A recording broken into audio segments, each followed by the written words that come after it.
Hi everybody, Danielle here, Girl Racer Scrap, and I'm here with part 2 of my stamp organization series.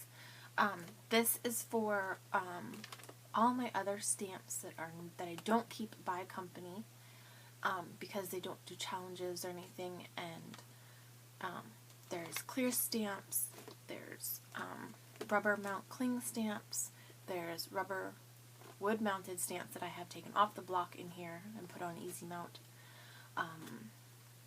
Just kind of everything else that I just need to organize it for random use. When I know I need a specific stamp or something, I can kind of look in a category and see what I have.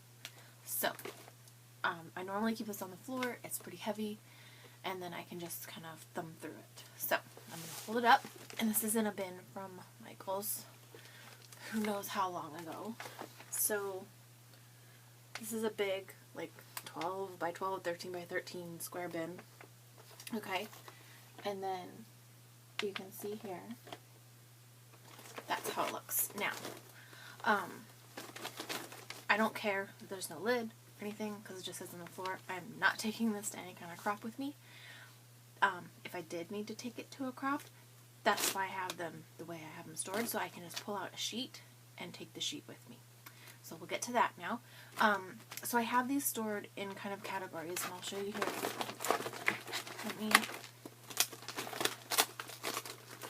So these little clear inserts come in the art bin cases, and I just asked a bunch of my scrappers, because I have a group, like, do you guys need these? Can I have them? So I was fortunate enough to get a bunch of them for free for people who don't need them. They come in the art bins, I guess, to keep your pages separated.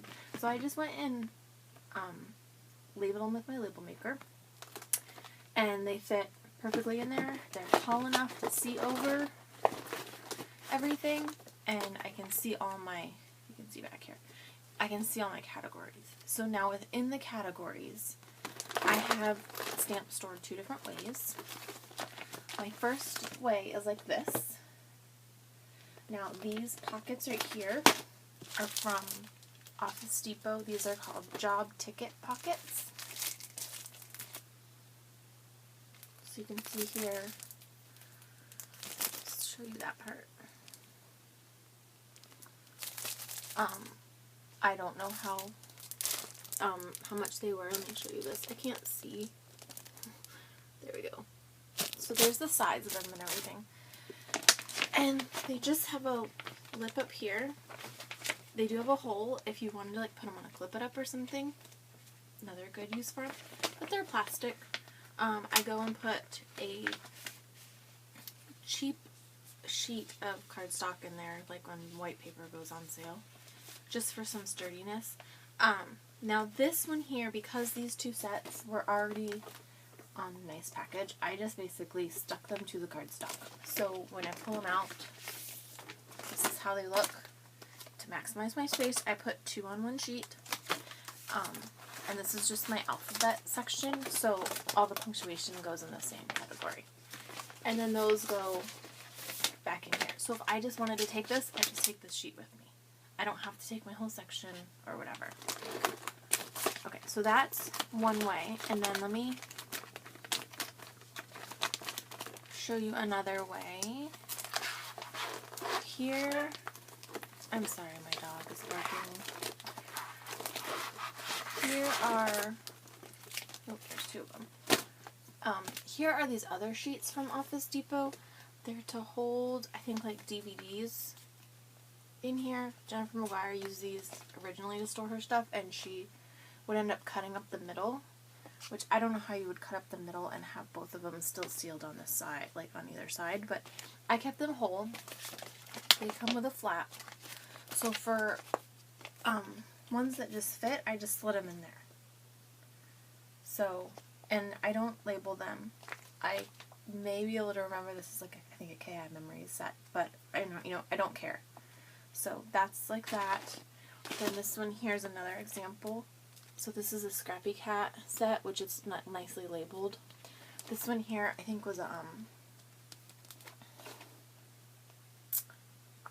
Sassafras set. But, you know, since they're not in business anymore, but I'll still use a stamp on something, that's how I store it. And then these just slide right in the alphabet section. Now let me show you in my animal section.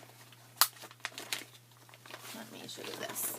So for example, in my animal section, you can see here I have a mix of, these were rubber wood mounted.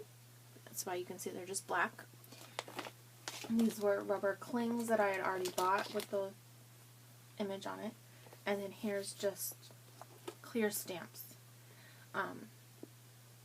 So what I do is I don't need the white card because I need to be able to see what I have, and I don't want to go and stamp them all out and then have to remember which sheet they have to go back on. I don't care if they go on another sheet within my animals. I kind of have them themed a little bit, like I try and put all my butterflies together. Tried to put a lot of my owls together, but if not, then whatever. So within this, they are on a clear sheet. That clear sheet also comes from Office Cecil. They're just these binding covers. So here's the information for them. It's a 20 count. They may be a little, here's the item number. Maybe a little pricey, but there's a lot in there and they go a long way. They are nice and thick. You can see they won't really fall off. Things have gone and come right off. And now you can see these have been on here for at least over a year. You can see they did not eat at the foam. If you notice, if you store your stamps in CD cases, the CD cases release a gas and they will start to deteriorate the cling foam and your clear stamps. So I don't recommend doing that unless the cases are specifically made for it. I do have a few sets that I have stored in a CD case, but I don't put them directly on this. I don't directly cling them to it. Let me give an example. So here's an example. I put these in a stamp set case to keep them together. I stamped them, put it on a sheet, have the company on there. I took them off because this is what I mean. See that hazing? That's that etching. That is a CD case eating at the foam. So I went and put them on another little piece of cling, like plastic, this like a page protector, and then I laid them in there.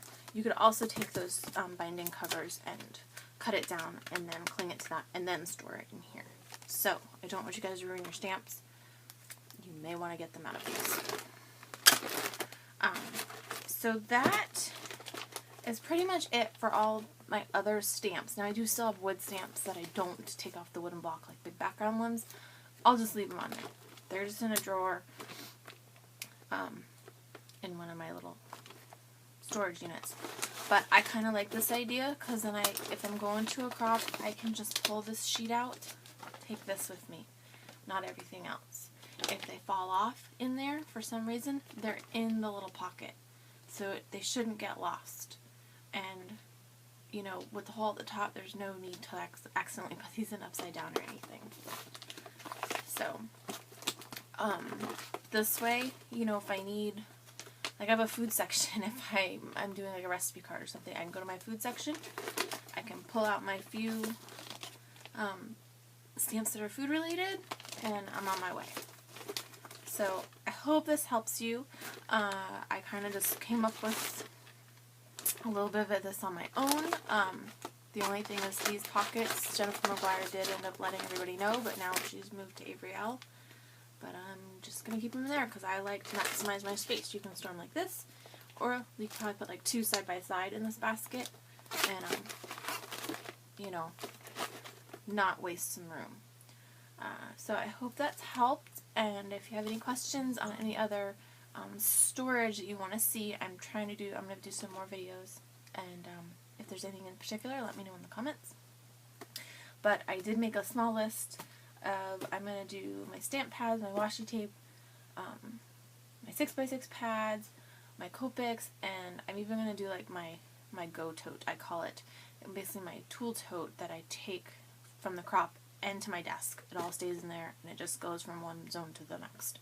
I'll show you what I have in there, and I hope you guys enjoy this. So I'm excited to discover new ways of organization and help you. And that's my dog. So bye!